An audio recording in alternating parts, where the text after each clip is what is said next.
Bullies taped a "kick me" sign to her back. She kicked them out cold.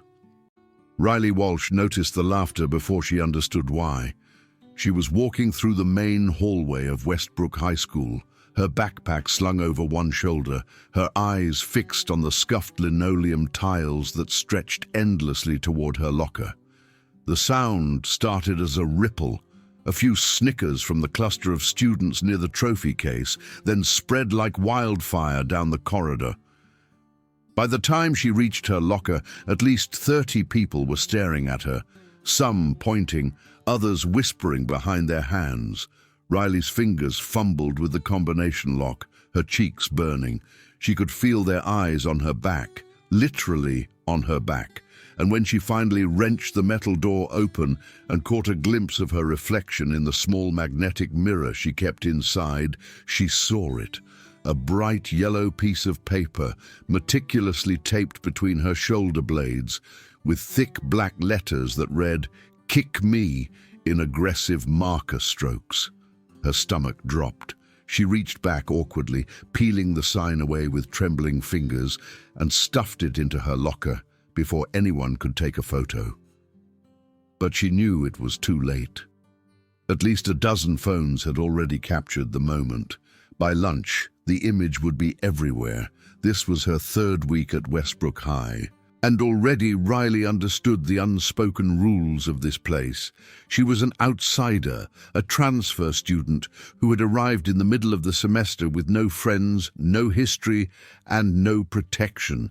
Her mother had taken a nursing job at County Medical Center after they left Colorado, and Riley had been dropped into this sprawling suburban school in the middle of nowhere, expected to simply blend in and survive. But blending in was impossible when you were 5 feet 3 inches tall, pale as winter, with dark circles under your eyes from sleepless nights and a nervous habit of chewing your lower lip until it bled. Riley looked like prey, and the predators had found her immediately. Jake Brennan was the alpha predator. He was tall, broad-shouldered, with the kind of effortless confidence that came from being the starting quarterback and the son of the town's most successful car dealership owner. His blonde hair was always perfectly styled, his Letterman jacket always spotless, and his smile was the kind that could charm teachers and terrorize students in the same breath. Jake had locked onto Riley during her first day, when she had accidentally bumped into him in the cafeteria line, spilling his chocolate milk across the front of his shoes.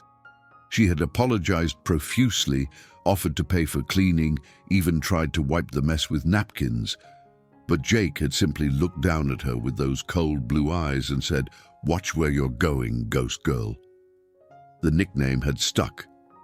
Ghost Girl, because she was pale, quiet, and seemed to drift through the halls like she didn't really exist. Tyler Grant was Jake's constant shadow, a wiry kid with red hair and a cruel sense of humor who seemed to live for Jake's approval. Madison Pierce was the queen bee of the popular girls, with long auburn hair, designer clothes, and a talent for delivering cutting remarks disguised as compliments. Derek Holland was a linebacker on the football team, massive and intimidating, who rarely spoke but enjoyed his role as muscle. And then there was Vanessa Cross, Madison's best friend, who had perfected the art of the withering stare and the strategic social media post designed to humiliate. Together, they formed an impenetrable unit at the top of Westbrook High's social hierarchy, and Riley had somehow ended up on their radar. The cafeteria was Riley's least favorite place in the entire school. It was a cavernous room with rows of long tables, fluorescent lights that buzzed overhead, and a constant din of voices that made her head throb. The smell of industrial pizza and overcooked vegetables hung in the air, mixing with the sharp scent of floor cleaner. Riley always bought her lunch quickly and then searched for the safest place to sit, which was usually at the far end of a table occupied by the theater kids or the band geeks, people who were too absorbed in their own conversations to notice her, but even there she wasn't invisible. On her fourth day, she had been sitting quietly eating a turkey sandwich when she felt something cold and wet slide down the back of her neck. She had jumped, gasping, and spun around to find Tyler standing behind her, holding an empty milk carton and grinning.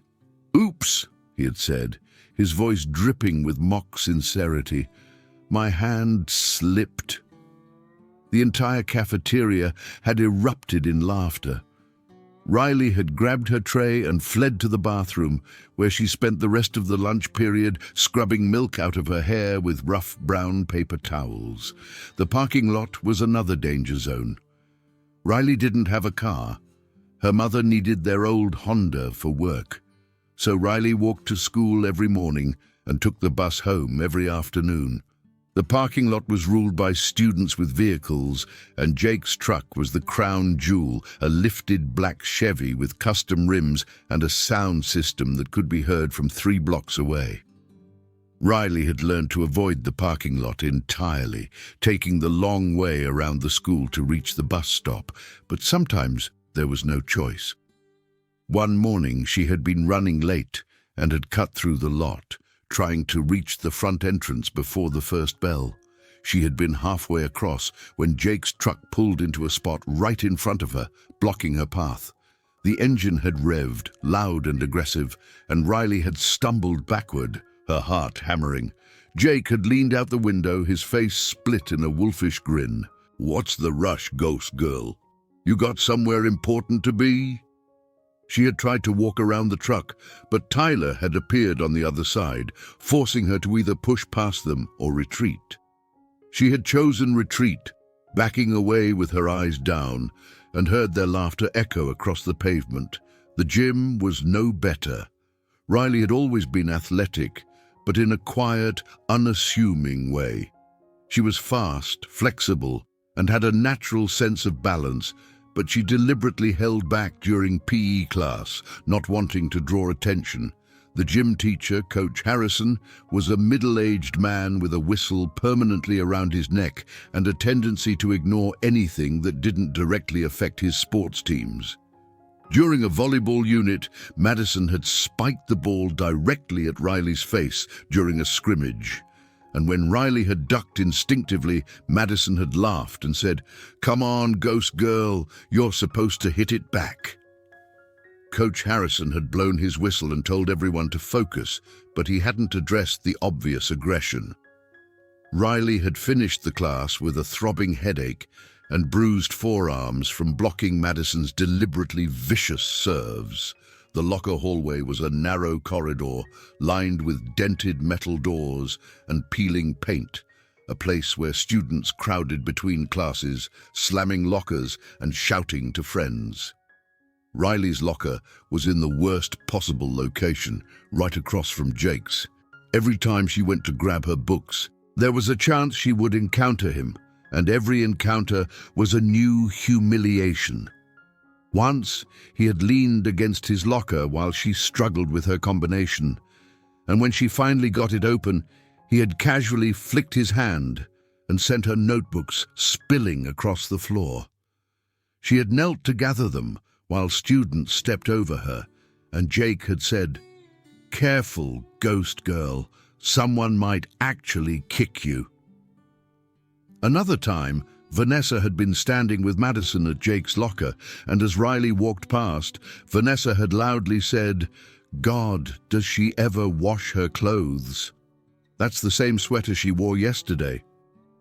Riley had kept walking, her face burning, even though she knew the sweater was clean. She just didn't have many clothes. The classroom was supposed to be a safe space, but even there, Riley couldn't escape. She sat in the back corner of her English class, trying to become invisible, but Mr. Patterson, the teacher, loved cold-calling students and putting them on the spot. One afternoon, he had asked Riley to read aloud a passage from The Great Gatsby, and she had begun in a soft, steady voice, trying to focus on the words and not the 30 pairs of eyes on her. Halfway through the passage, Tyler had let out a loud, exaggerated yawn, and several students had snickered. Riley had stumbled over a word, her voice faltering, and Mr. Patterson had snapped, "Speak up, Miss Walsh, we can't hear you." She had continued, forcing the words out louder, but her hands had been shaking so badly that the book rattled. When she finished, Jake had muttered, "Finally," just loud enough for half the class to hear, and the laughter had been like knives. The sports field was a sprawling expanse of grass and track that bordered the school's east side, used for football practice, soccer games, and PE classes. Riley avoided it whenever possible, but sometimes she had no choice. One afternoon, she'd been walking along the edge of the field on her way to the library when a football had come spiraling out of nowhere and struck her in the back.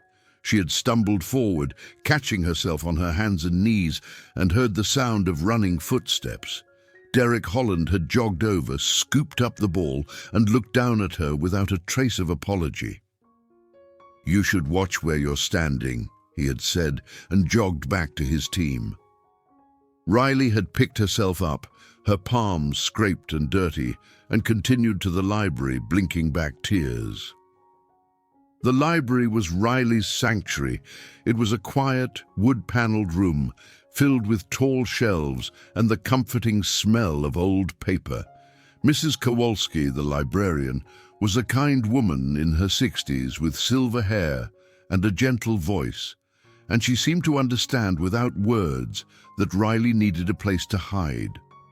Riley spent every lunch period she could in the library, tucked into a corner table with a book open in front of her, even if she wasn't really reading.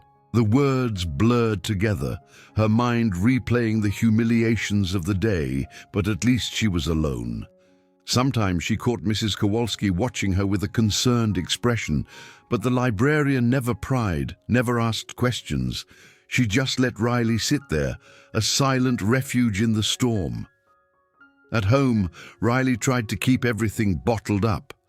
Her mother, Linda Walsh, was exhausted from working double shifts at the hospital, and Riley didn't want to add to her burden. Their apartment was small, a two-bedroom unit in a faded complex on the edge of town, with thin walls and a persistent smell of cooking grease from the neighbors. Linda came home late most nights, too tired to do more than heat up leftovers and collapse on the couch. Riley would sit with her, pretending to do homework, and they would watch game shows or old sitcoms in companionable silence. Sometimes Linda would ask how school was going, and Riley would lie. "It's fine," she would say. "I'm adjusting." Linda would nod, relieved, and Riley would feel the weight of the lie pressing down on her chest.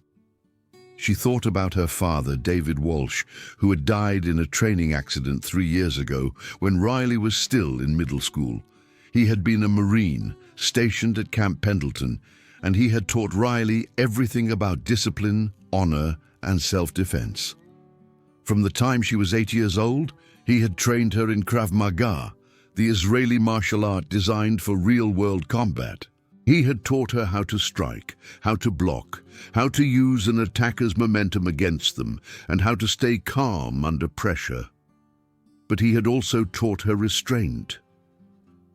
"Strength is not about hurting people," he had told her over and over. "It's about protecting yourself and others.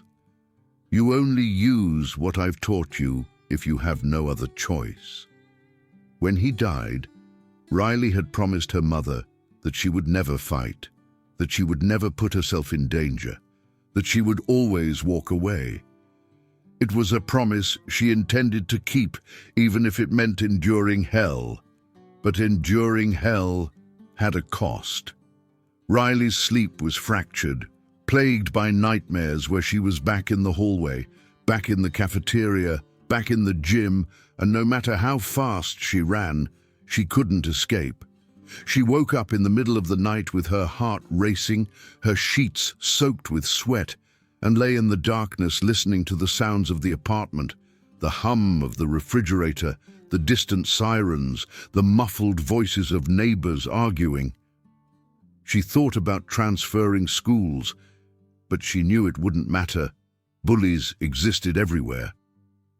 She thought about telling her mother, but she couldn't bear the look of helplessness that would cross Linda's face. She thought about reporting the bullying to the principal, but she had seen how that ended. The administration at Westbrook High was more concerned with maintaining the school's reputation than addressing the problems within its walls. Principal Greaves was a thin, balding man in his 50s who wore cheap suits and a perpetually irritated expression. Riley had gone to his office once during her second week to ask about joining the debate team. She had been sitting in the waiting area when she overheard him on the phone with a parent, his voice smooth and reassuring. "I can assure you, Mrs. Brennan, Jake is a model student. We've had no issues with him whatsoever." Riley had recognized the name immediately, Jake's mother. Whatever complaint or concern the woman had, Principal Greaves was dismissing it, protecting his star quarterback. When Riley had finally been called in, Greaves had barely looked at her, flipping through papers on his desk and telling her the debate team was full. She had left the office understanding the reality of Westbrook High. The popular students were untouchable, and everyone else was expendable. The days blurred together, a monotonous cycle of humiliation and survival. Riley developed strategies. She learned which hallways to avoid, which times the cafeteria was least crowded, which bathrooms were safest. She kept her head down, her voice soft, her presence minimal. She became a ghost in truth, drifting through the school unseen and unheard. But the bullies always found her. It was like they had a sixth sense for vulnerability, a radar that locked onto anyone who showed weakness. The pranks escalated. Her locker was broken into, and her textbooks were thrown in the trash. Her lunch was knocked off her tray in the cafeteria. Her gym clothes were stolen, forcing her to sit out a class and receive a failing grade. And through it all, Riley said nothing, did nothing, endured. It was during the fourth week, on a grey Tuesday morning, when the sky hung low and heavy with rain, that everything began to shift. Riley had arrived at school early, hoping to avoid the morning crowd, and had gone to her locker to grab her books for first period. The hallway was nearly empty, just a few students milling around, and Riley was lost in thought, turning her combination lock, when she felt a sudden shove from behind. She stumbled forward, her forehead striking the edge of the locker door, and pain exploded across her skull. She heard laughter, sharp and cruel, and turned to see Jake, Tyler, and Derek standing behind her, their faces lit with malicious amusement. "Oops," Jake said, echoing Tyler's earlier words. "Didn't see you there, ghost girl." Riley touched her forehead and felt blood, warm and sticky, trickling down toward her eyebrow. The world tilted slightly, and she leaned against the locker for support. The three boys walked away, laughing and shoving each other, and Riley was left alone in the hallway, bleeding and dizzy. She made her way to the nurse's office, where a tired woman named Ms. Chen cleaned the wound and applied a bandage, asking no questions about how it happened. Riley sat on the vinyl examination table, staring at the poster on the wall about hand washing, and felt something inside her crack. She couldn't do this anymore. She couldn't keep enduring, keep running, keep hiding. Something had to change. That afternoon, Riley stayed late after school, wandering the empty hallways in a kind of daze, trying to figure out what to do next. She found herself near the back of the school, in a hallway she rarely visited, and heard a strange sound. It was rhythmic, a series of sharp impacts, followed by heavy breathing. Curious, Riley followed the sound to a door marked storage, which was propped open. She peered inside and saw a makeshift gym, a small room filled with old wrestling mats, a heavy bag hanging from the ceiling, and a speed bag mounted on the wall. And there, working the heavy bag with precise, powerful strikes, was Mr. Takeda. the school's head janitor. Riley had seen him around, a quiet Japanese man in his 60s, with grey hair pulled back in a short ponytail and a face lined with age and experience. He moved with a fluid grace that seemed impossible for someone his age, his fists snapping out in combinations that made the bag shudder. Riley must have made a sound because Mr. Takeda stopped mid-strike and turned to look at her, his dark eyes sharp and assessing. "You need something?" he asked, his voice calm. Riley shook her head, suddenly embarrassed.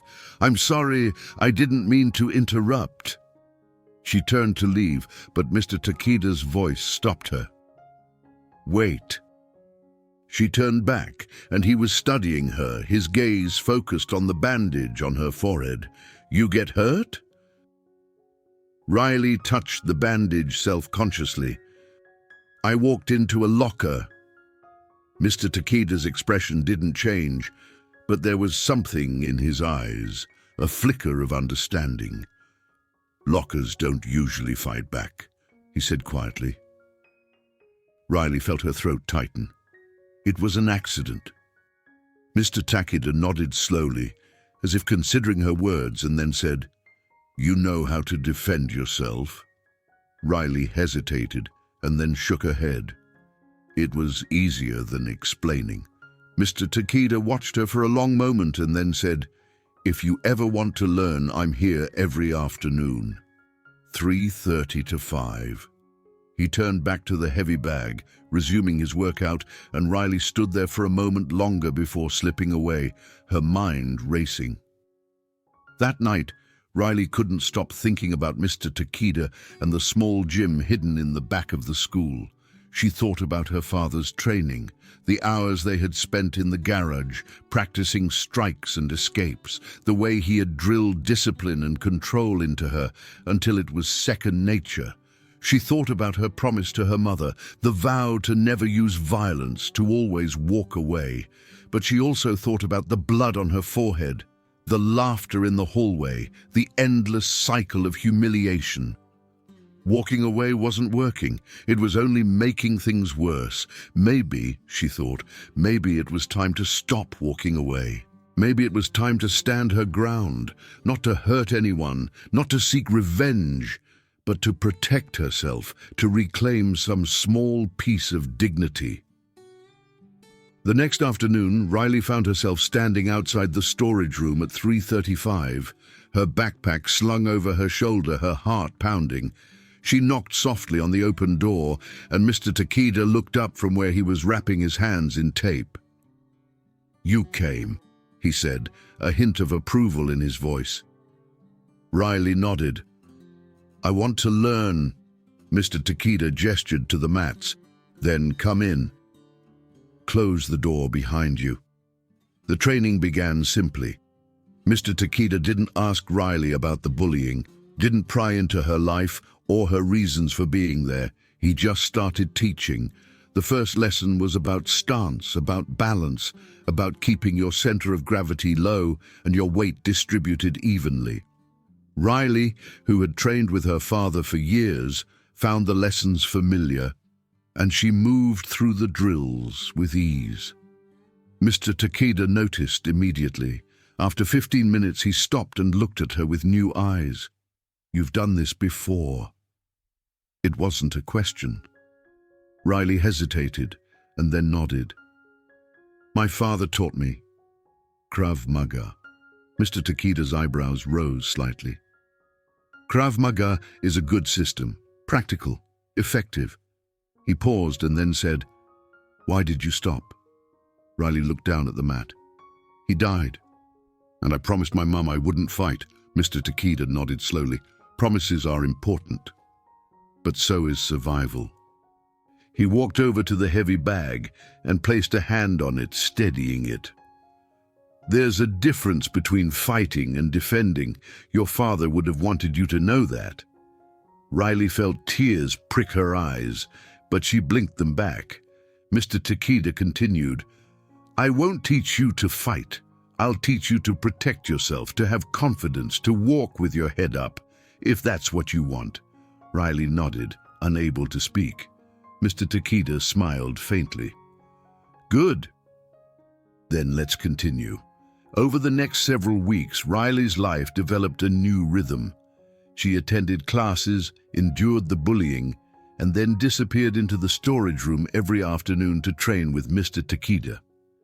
The sessions were intense, a combination of physical conditioning, technique refinement, and mental discipline. Mr. Takeda pushed her hard, making her run laps around the gym, do push-ups and sit-ups until her muscles screamed, and practice strikes on the heavy bag until her knuckles were raw. But he also taught her breathing techniques, meditation, and the importance of staying calm under pressure. "Fear is your enemy," he told her one afternoon as she struggled through a series of high kicks. "If you let fear control you, you've already lost. You need to find your center, your calm, and hold onto it no matter what." Riley listened, absorbing his words, feeling something inside her begin to shift. She was still the same quiet, pale girl who drifted through the hallways, but beneath the surface, something was changing. She was becoming stronger, not just physically but mentally. She was learning to breathe through the panic, to think clearly even when her heart was racing, to trust her body and her instincts. But the bullying didn't stop. If anything, it seemed to intensify, as if Jake and his friends could sense something shifting in Riley and were determined to crush it before it could fully emerge. The pranks became crueler, more public, more designed to humiliate. One morning, Riley arrived at school to find that someone had vandalized her locker with spray paint, writing "freak" across the door in jagged red letters. She had spent her lunch period scrubbing it off with a janitor's supplies, her hands blistered and aching, while students walked past and stared. Another time, Madison had spread a rumor that Riley had tried to hook up with Jake at a party Riley had never attended, and the story had spread like wildfire, resulting in a week of whispered insults and disgusted looks. Riley had kept her head down, her face blank, but inside the anger was growing. She thought about confronting them, about standing up and demanding they leave her alone, but she knew it would only make things worse. The bullies thrived on reactions, on fear and tears and desperation. The only way to win was to refuse to give them what they wanted. During her 5th week of training, Mr. Takeda introduced a new element. He brought in a training partner, a former student of his named Carlos, who was studying criminal justice at the local community college. Carlos was stocky and muscular, with a shaved head and a friendly smile, and he served as a sparring partner, allowing Riley to practice her techniques against a real opponent. At first, Riley was hesitant, afraid of hurting Carlos or being hurt, but Mr. Takeda insisted, "You need to know what it feels like to be hit, to be grabbed, to have someone resist you," he said. "Training alone is not enough." So Riley sparred with Carlos and learned. She learned how to slip punches, how to block kicks, how to escape from holds, how to use leverage to take down someone larger and stronger. Carlos was patient and controlled, never hitting harder than necessary, always offering feedback and encouragement. And slowly, Riley's confidence began to grow. She stopped flinching at sudden movements, stopped freezing when someone got too close. She started to trust herself. At the same time, Riley was noticing other changes in her life. She was sleeping better, her nightmares less frequent. She was eating more, her appetite returning after months of constant nausea. And she was standing differently, her posture straighter, her movements more assured. Her mother noticed. One evening, as they sat together on the couch, Linda looked at her daughter and said, "You seem different. Happier, maybe." Riley shrugged, not sure how to explain. "I've just been working out. It helps with stress." Linda smiled. "That's good, honey." "I'm glad you found something that works." She reached over and squeezed Riley's hand, and Riley squeezed back, grateful for her mother's quiet support. At school, a few people began to notice the change as well. There was a girl in Riley's English class named Autumn Brooks, a quiet, bookish student with curly brown hair and glasses who sat a few rows away.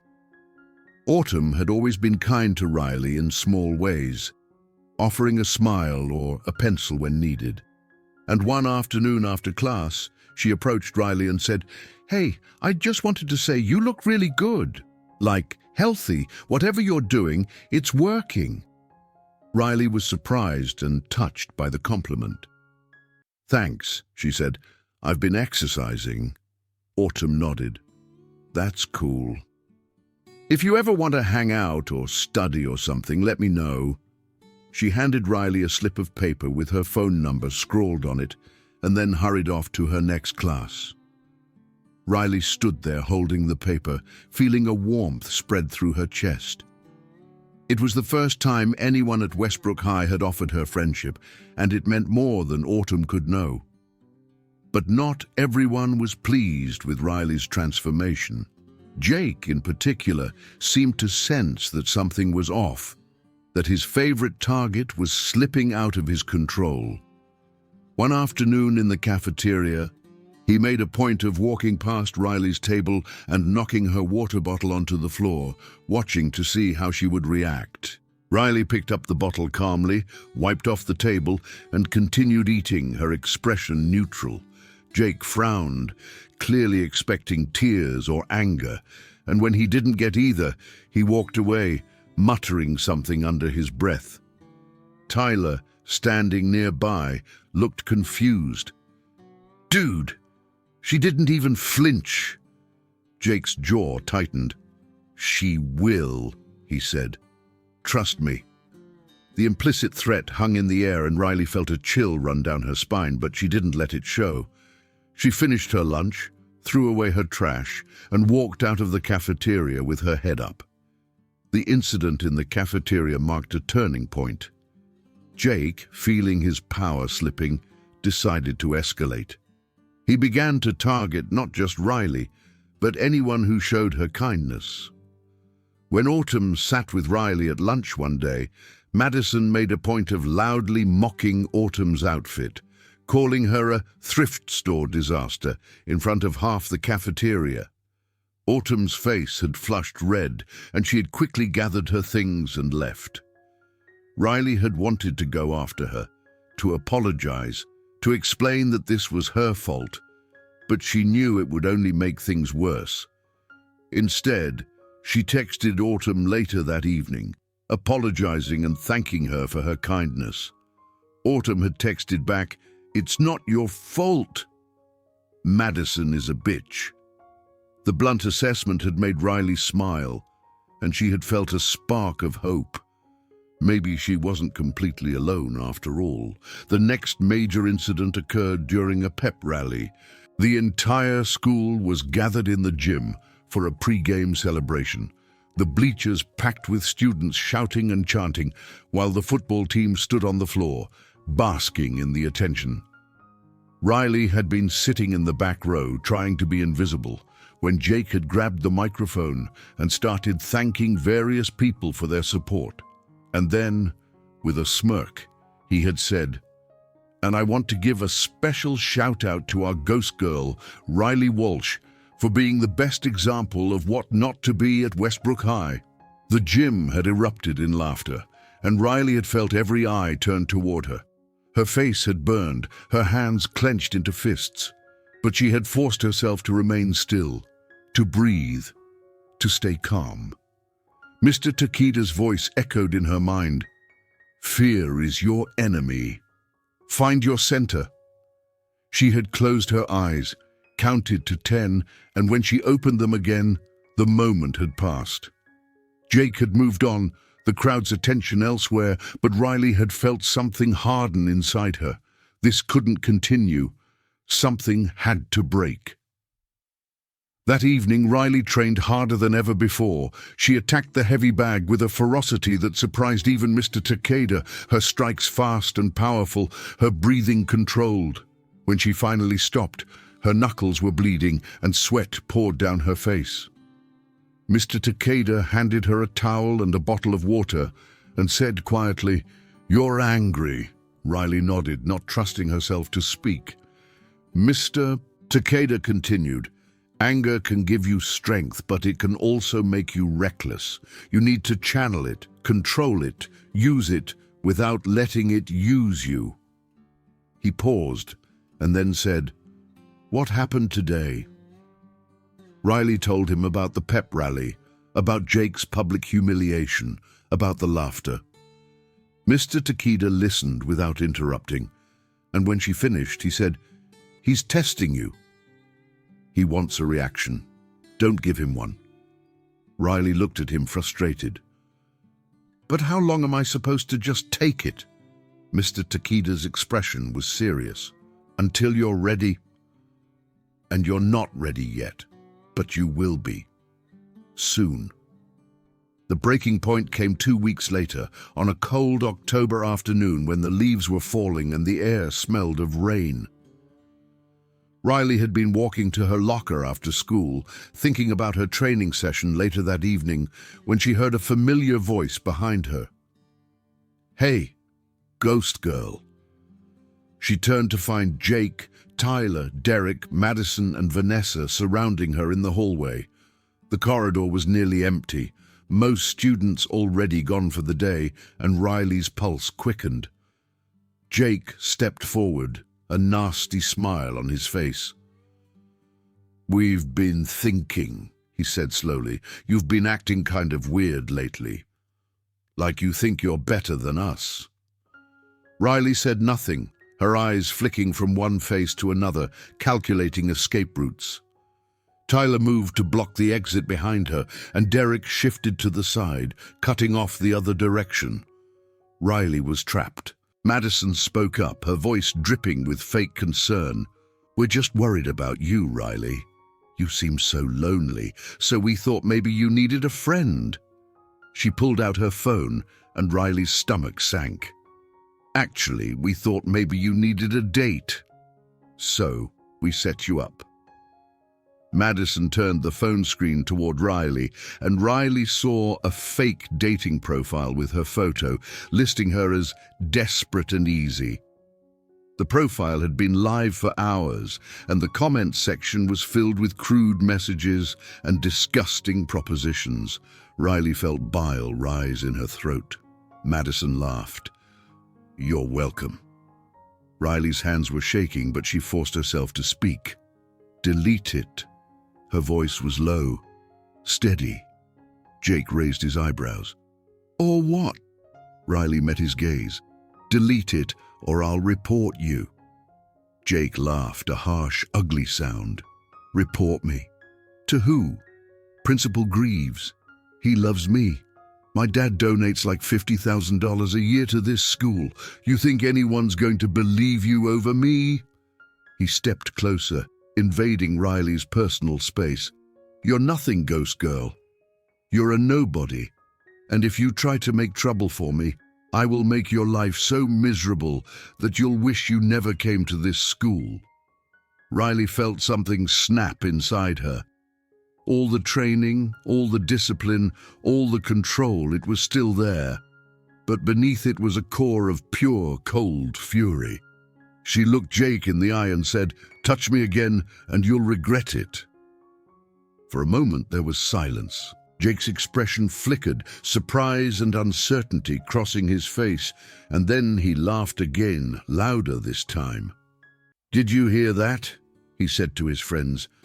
"Ghost girl thinks she's tough." He reached out and shoved Riley, hard, pushing her back against the lockers. "What are you going to do about it?"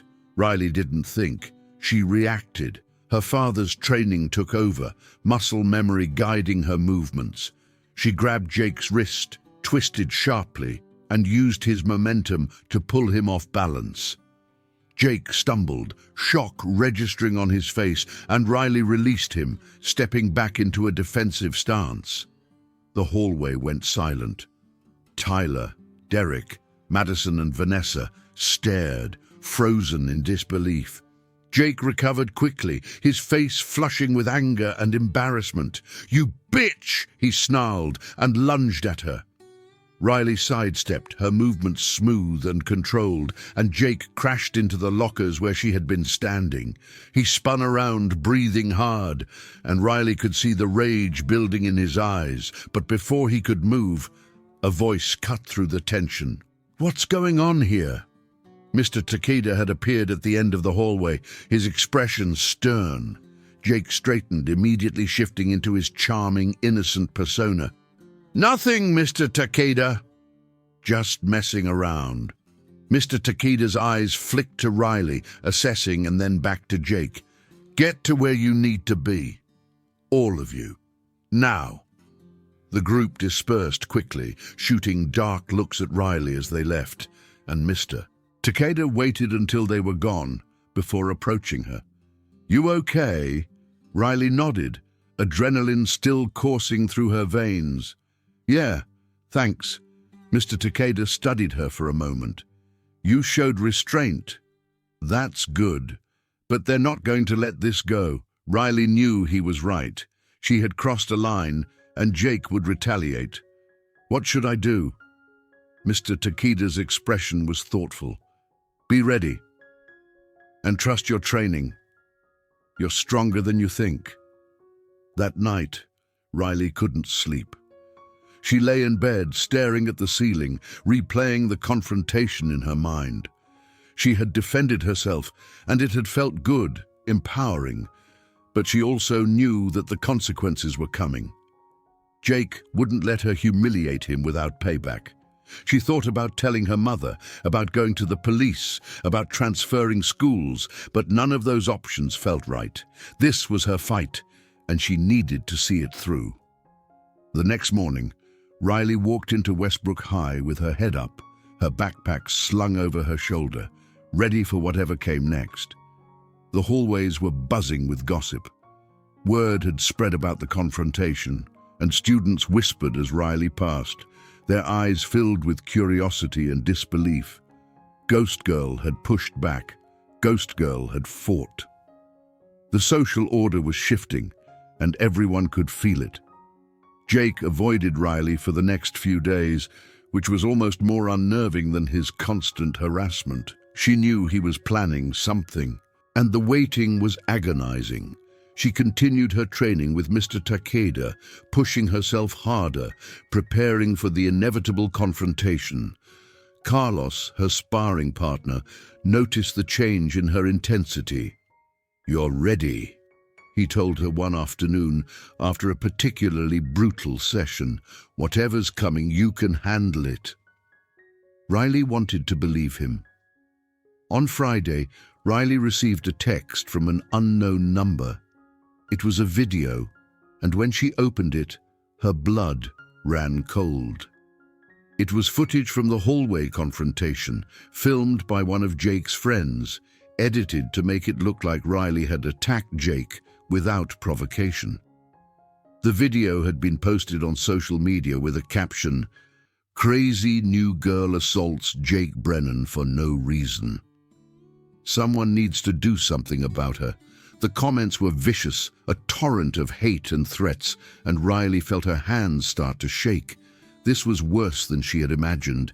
Jake wasn't just going to retaliate physically, he was trying to destroy her reputation, to turn the entire school against her.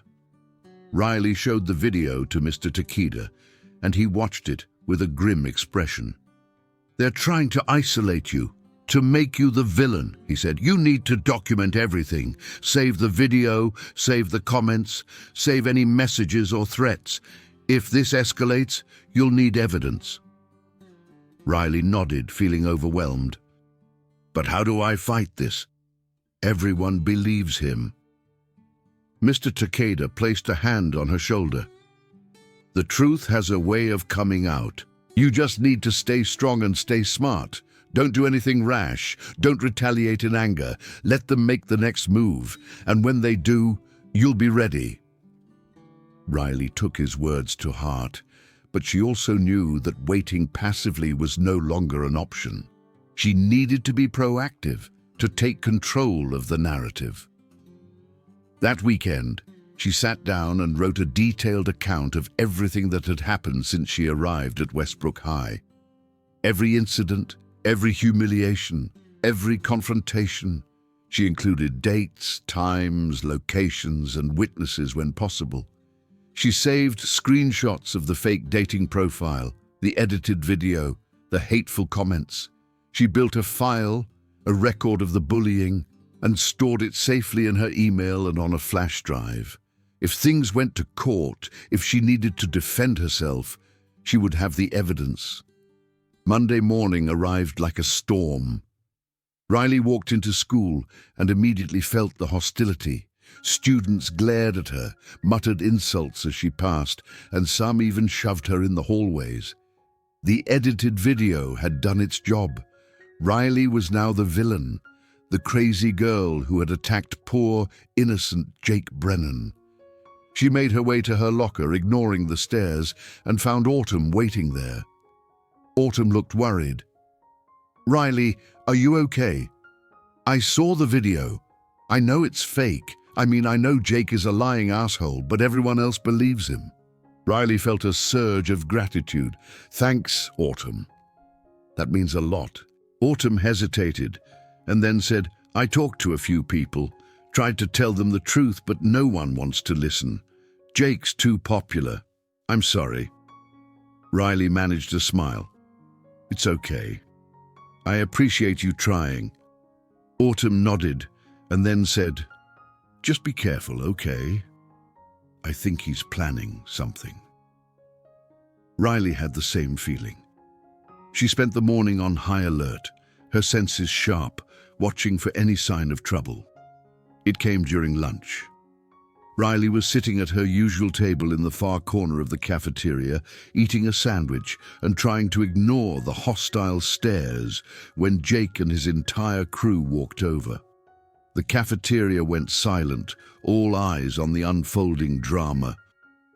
Jake stopped in front of Riley's table, his arms crossed, a smug smile on his face. "We need to talk," he said. Riley set down her sandwich and looked up at him. "About what?" Jake's smile widened. "About how you're going to apologize. Publicly, right here, right now. You're going to stand up, tell everyone you lied about me, and admit that you attacked me for no reason." Riley felt her pulse quicken, but she kept her voice steady. "That's not what happened, and you know it." Jake leaned down, his face inches from hers, his voice dropping to a menacing whisper. "I don't care what you think happened. If you don't apologize, things are going to get a lot worse for you. I promise." Riley met his gaze, and for the first time she didn't look away. "No." The single word hung in the air, and Jake's expression darkened. "What did you say?" Riley stood up, slowly, deliberately, until she was standing face to face with him. She was still much shorter, still much smaller, but she didn't flinch. "I said no. I'm not apologizing for defending myself, and I'm not going to let you bully me anymore." The cafeteria was absolutely silent, every student watching with wide eyes. Jake's face flushed red, his hands clenching into fists. "You're going to regret this," he hissed. Riley shook her head. "No, Jake, you're going to regret it." Before Jake could respond, Tyler stepped forward. "Dude, just grab her. Let's take this outside." Derek and the others moved in, surrounding Riley, and she realized with a sinking feeling that they were serious. They were going to physically force her out of the cafeteria, and no one was going to stop them. She glanced around, looking for a teacher, for Coach Harrison, for anyone in authority, but the cafeteria monitors were nowhere to be seen. She was on her own. Jake reached for Riley's arm, intending to grab her and drag her out, but Riley was ready. She stepped back, out of his reach, and dropped into a defensive stance. "Don't touch me," she said, her voice clear and strong. Jake laughed. "Or what? You're going to fight all of us?" Riley didn't answer. She didn't need to. Tyler lunged forward, trying to grab her from the side, and Riley reacted instinctively. She twisted, caught his wrist, and used a simple wrist lock to force him down to one knee. Tyler yelped in pain and surprise, and Riley released him, stepping back. The cafeteria erupted in shocked murmurs. Derek moved next, trying to rush her from behind, and Riley sensed him coming. She sidestepped, stuck out her foot, and Derek went sprawling across the floor. Jake stared, his expression a mixture of shock and fury. "What the hell?" he shouted. "How did you—" But he didn't finish the sentence. Instead, he charged at Riley, swinging wildly, and Riley's training took over completely. She blocked his first punch, deflected the second, and then delivered a sharp, controlled strike to his solar plexus. Jake stumbled back, gasping for air, his face pale. Riley stood her ground, breathing steadily, her hands up in a defensive position. "I don't want to fight you," she said, "but I will defend myself." The cafeteria was chaos now, students shouting and pulling out phones to record the confrontation. Madison and Vanessa had backed away, their faces pale, and Tyler was still on the floor, clutching his wrist. Derek had gotten up and was standing uncertainly, clearly not wanting to try again. Jake, still struggling to catch his breath, looked around and saw that he had lost control of the situation.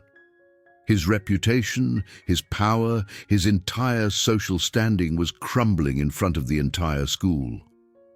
He tried to muster one last surge of aggression, stepping forward and swinging at Riley again, but this time she was done holding back. She ducked under his punch, stepped into his space, and delivered a precise sweep kick that took his legs out from under him. Jake crashed to the floor, hard, and lay there stunned. Riley stood over him, not gloating, not celebrating, just looking down at him with a calm, steady gaze. "It's over," she said quietly. "Leave me alone." Before anyone could react further, Coach Harrison finally appeared, blowing his whistle and shouting for everyone to break it up. He grabbed Jake and hauled him to his feet, demanding to know what was going on, but Jake was too dazed and humiliated to respond. Other teachers arrived, and students were herded out of the cafeteria, but not before dozens of videos had been recorded and uploaded to social media. This time, the videos told the truth. They showed Jake and his friends surrounding Riley, trying to intimidate and assault her, and they showed Riley defending herself with skill and restraint. Within an hour, the narrative had flipped. Ghost Girl wasn't the villain. She was the hero, and Jake Brennan, the untouchable quarterback, was the bully everyone had always suspected him of being. Riley was called to Principal Greaves' office, along with Jake, Tyler, Derek, Madison, and Vanessa. The principal sat behind his desk, his expression thunderous, as he watched the videos on his computer. When he finished, he leaned back and looked at each student in turn. "This is unacceptable," he said. "Fighting on school grounds is grounds for suspension, possibly expulsion." Riley spoke up, her voice calm but firm. "I was defending myself. They surrounded me and tried to force me out of the cafeteria. I didn't start the fight." Principal Greaves looked at her, and for the first time, Riley saw doubt in his eyes. He glanced at the videos again, and then at Jake, who was staring at the floor, his face red with shame. "Is that true, Mr. Brennan?" Jake didn't answer. Greaves sighed heavily. "I'm suspending all of you for 3 days while we investigate this matter. Miss Walsh, you'll need to provide a full written statement. The rest of you, I suggest you think very carefully about your actions." Riley nodded, feeling a weight lift from her shoulders. It wasn't perfect, but it was something. Over the next few days, while Riley was suspended, the story spread beyond Westbrook High. Local news outlets picked it up, running segments about bullying and self-defense. The videos went viral, racking up millions of views, and the comment sections were overwhelmingly supportive of Riley. Messages poured in from strangers around the country, praising her courage and offering words of encouragement. Riley's phone buzzed constantly with texts and calls from people she had never met, and while it was overwhelming, it was also validating. She wasn't alone. People understood. People cared. Her mother, Linda, was shocked and upset when she learned the full extent of what Riley had been enduring, but she was also proud. "I wish you had told me," Linda said, tears streaming down her face. "I could have helped." Riley hugged her tightly. "I know, Mom, but I needed to do this on my own." Linda pulled back, looking at her daughter with new eyes. "You're so much like your father," she said softly, "strong, brave, and stubborn." Riley smiled through her own tears.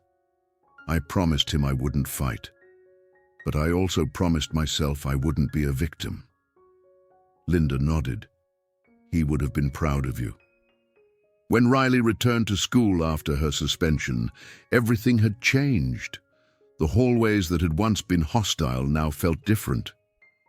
Students nodded to her as she passed, some offering smiles and words of encouragement. Autumn was waiting at her locker with a group of other girls, and they all greeted Riley warmly. "You're kind of a legend now," Autumn said with a grin. Riley laughed, embarrassed. "I didn't mean for it to become such a big thing." Autumn shrugged. "Well, it did. And you know what?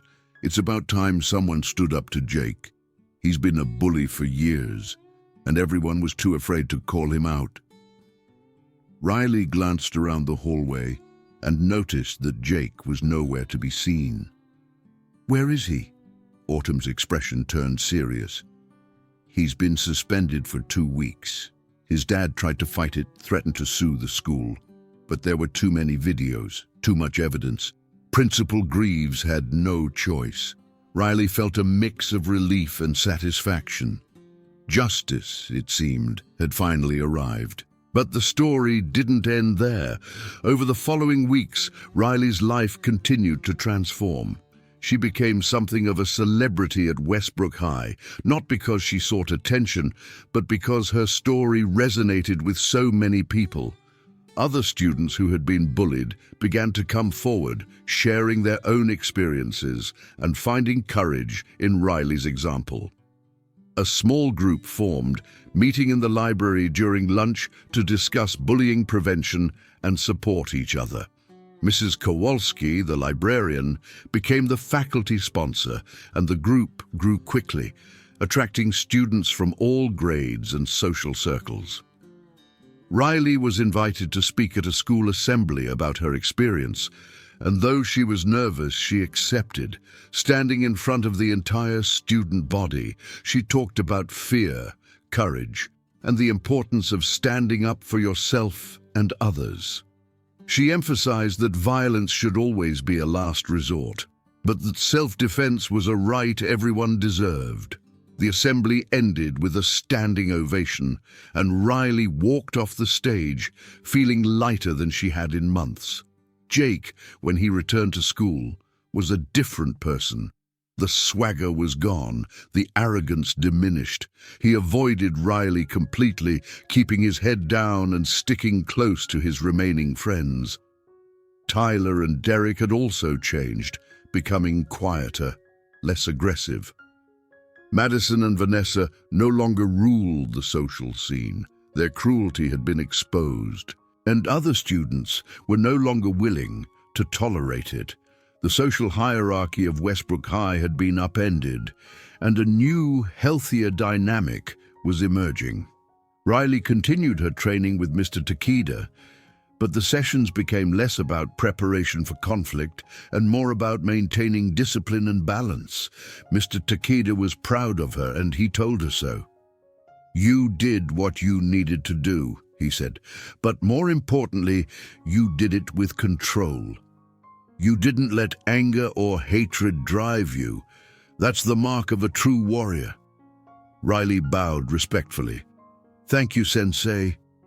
I couldn't have done it without you. Mr. Takeda smiled.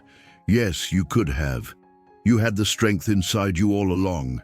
I just helped you find it. One afternoon, several weeks after the cafeteria confrontation, Riley was walking through the parking lot when she heard someone call her name. She turned to see Jake standing by his truck, alone. Her first instinct was to walk away, but something in his expression made her pause. He looked tired, defeated, and there was no trace of the menacing bully she had once feared. "Can I talk to you for a minute?" he asked, his voice quiet. Riley hesitated and then nodded. Jake took a deep breath and then said, "I wanted to apologize. For everything. I was a complete asshole to you and you didn't deserve any of it." Riley studied him, trying to determine if he was sincere. "Why did you do it?" she asked. Jake looked down at his feet. "I don't know. I guess because I could. Because it made me feel powerful. And because everyone expected me to be this perfect, untouchable guy, and I was terrified of showing any weakness. So I took it out on people I thought were weaker than me. It was wrong. I know that now." He looked up, meeting her eyes. "I'm not asking you to forgive me.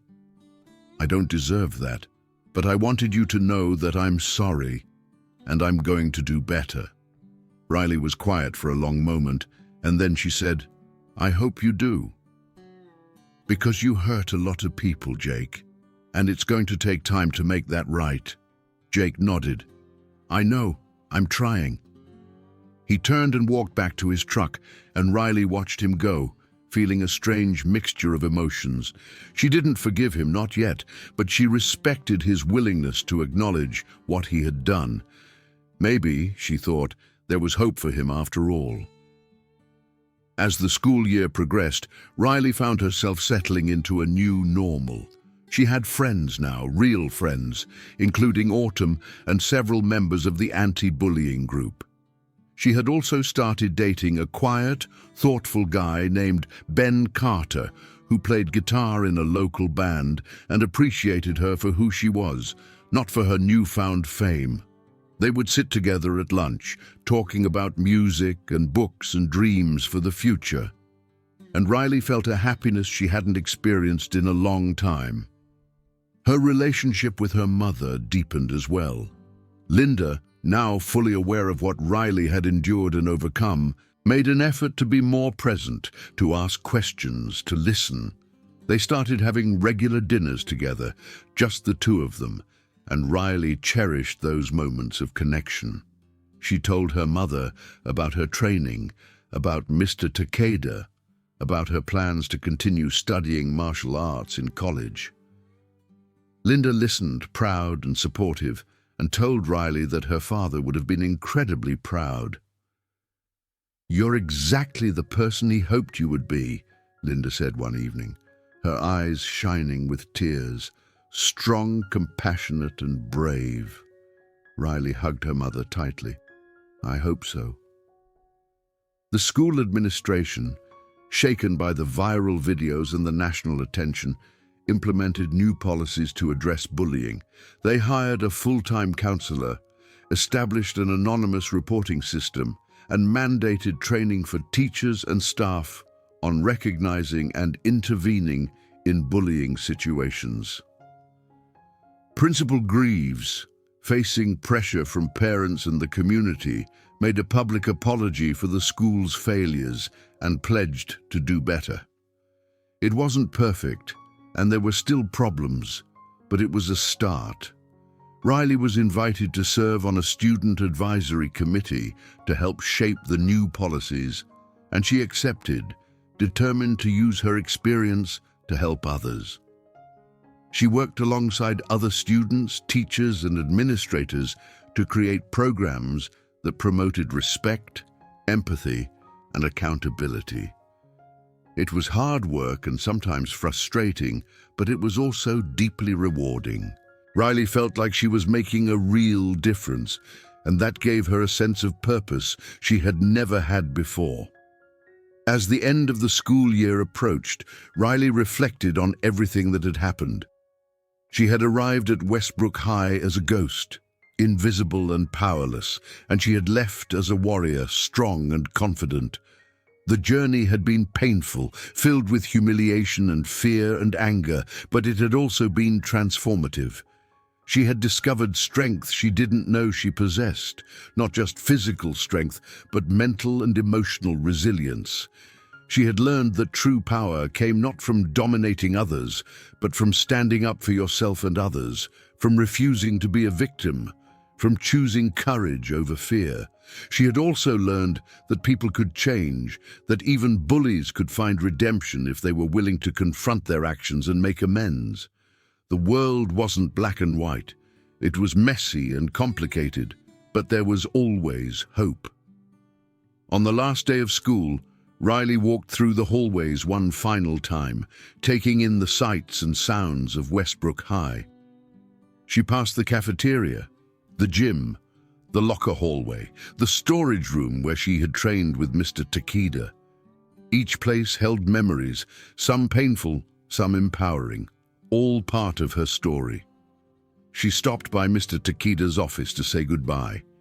He was packing up his things, preparing for the summer, and he looked up when Riley entered. "Ah, Miss Walsh," he said with a smile. "Come to say farewell?" Riley nodded. "I wanted to thank you for everything. You changed my life." Mr. Takeda shook his head. "No, you changed your own life. I just gave you the tools. What you did with them was all you."